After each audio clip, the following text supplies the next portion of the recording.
Performing Arts Awards 1996. Presented by Bell Canada and Northern Telecom in association with the Financial Post.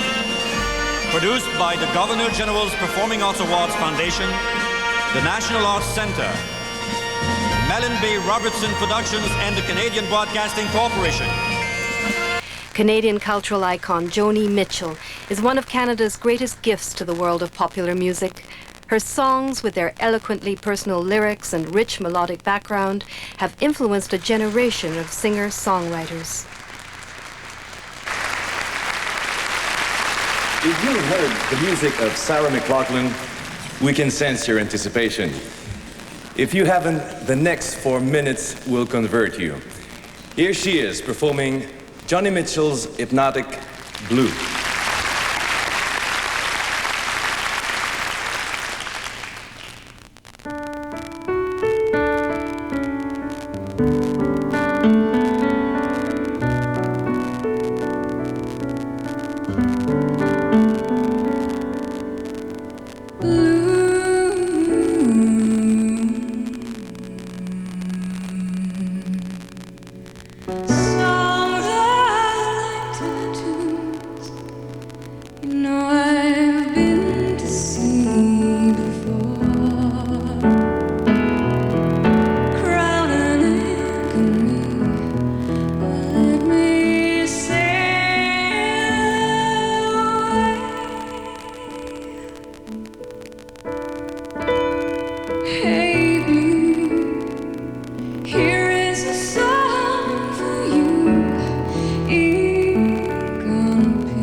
How do you pay tribute to a legend?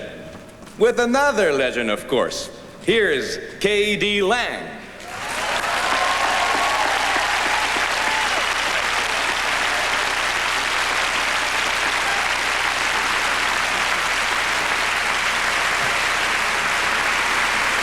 Thank you. I met Joni Mitchell at a record business function a few years ago.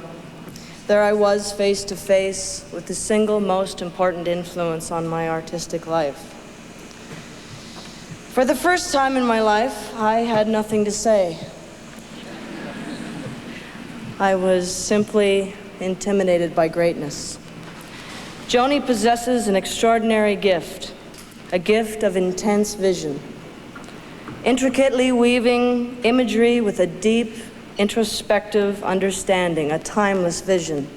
She is one of the great authors of emotional doctrine.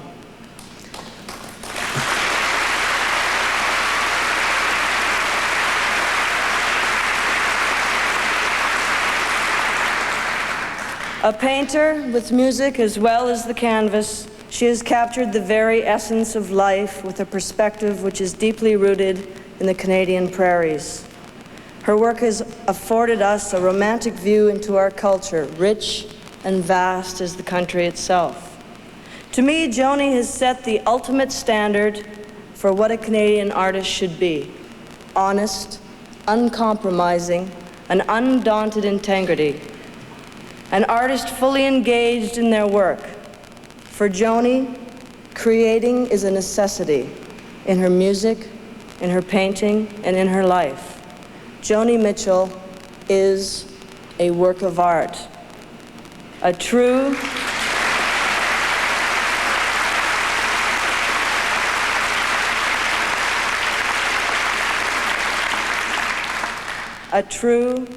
cultural treasure.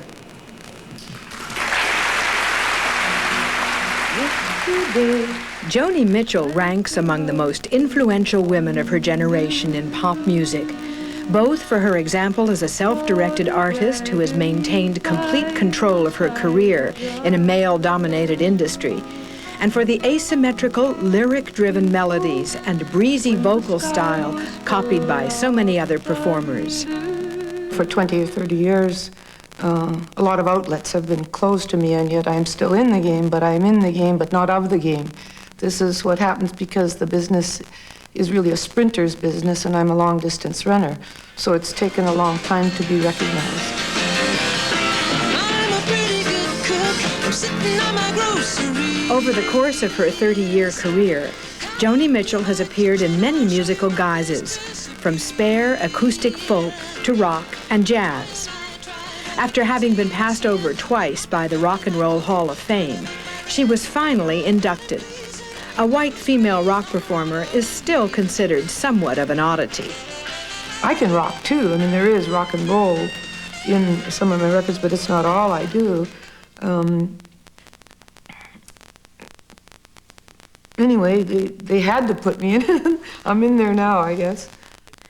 Awards and honors include 4 Grammys out of 9 nominations, Billboard Magazine's Century Award for Distinguished Creative Achievement, a 1981 induction into the Juno Hall of Fame, and in 1996, she became the first woman to win the Polar Music Prize, awarded by the Royal Swedish Academy of Music, in recognition of her many-sided artistic achievement distinguished by personality of expression, ambitious lyrics, and technical perfection. Well, I educated myself just by my own interests. I was drawn. All my artistic growth has come through what I admired. Ooh, if I admired it, I really looked at it, or if I really listened to it. And I absorbed it by osmosis, and sooner or later that influence came out without emulation so much as just, ooh, you know, just, that's how I have learned. Whereas my time spent in art school, everything that I wanted to do, I was told was out of vogue.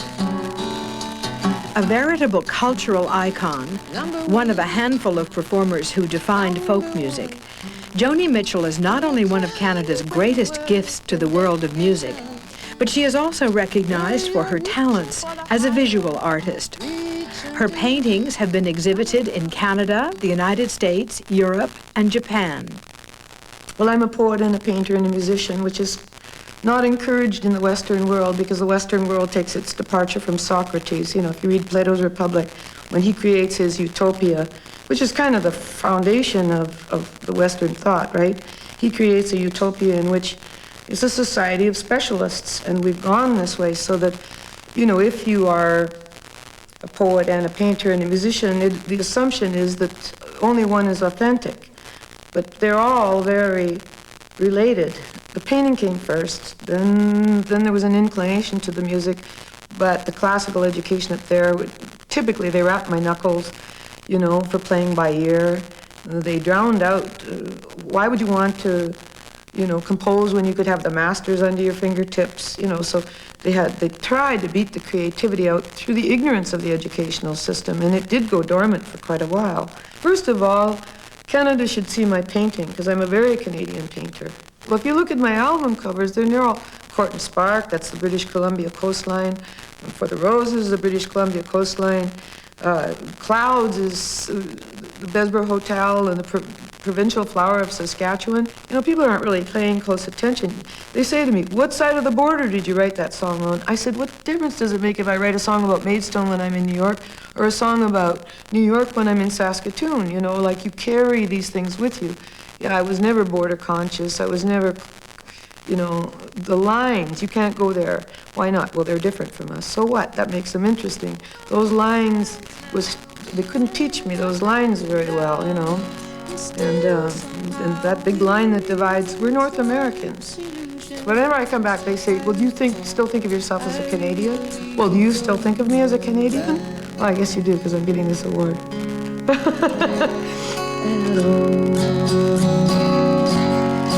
Ladies and gentlemen, Joni Mitchell.